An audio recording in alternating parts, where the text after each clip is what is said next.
नमस्कार मित्रांनो, माझे नाव शिवानी निलेश कुंडेकर आहे. मी दुसऱ्या वर्गात शिकतो.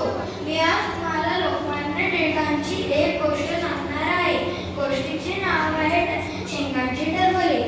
एकदा टिळकांच्या वर्गात मधली सुट्टी झाल्यावर काही पोरांनी भुईमुगाच्या शेंगा खायला आणल्या होत्या. त्यांनी ते वाटून खाल्ल्या.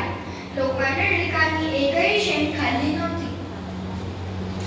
त्या मुलांनी खाल्ल्यावर वर्गभर कचरा करून ठेवला. मधली सुट्टी संपल्यावर दुसऱ्या तासाला गुरुजी वर्गात आले आणि वर्गातला कचरा पाहून ते संतापले आणि म्हणाले, हा कचरा कोणी केला? नेहमीप्रमाणे मुलं गप्प राहिली. गुरुजी म्हटले, तुम्ही हा कचरा केला आहे तर साफ करा. मुलं साफ करत होते. साफ करायला लागले. लोकमान्य टिळक एका जागी शांततेत बसलेले होते.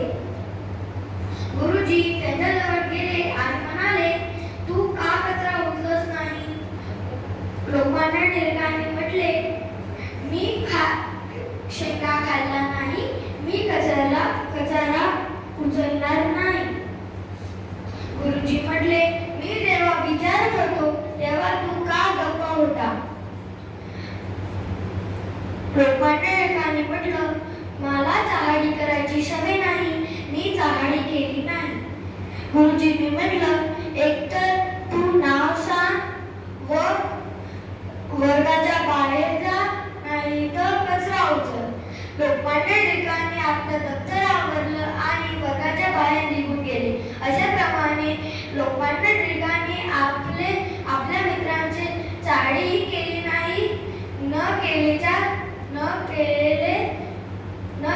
चुकीची शिक्षाही भोगली नाही. धन्यवाद.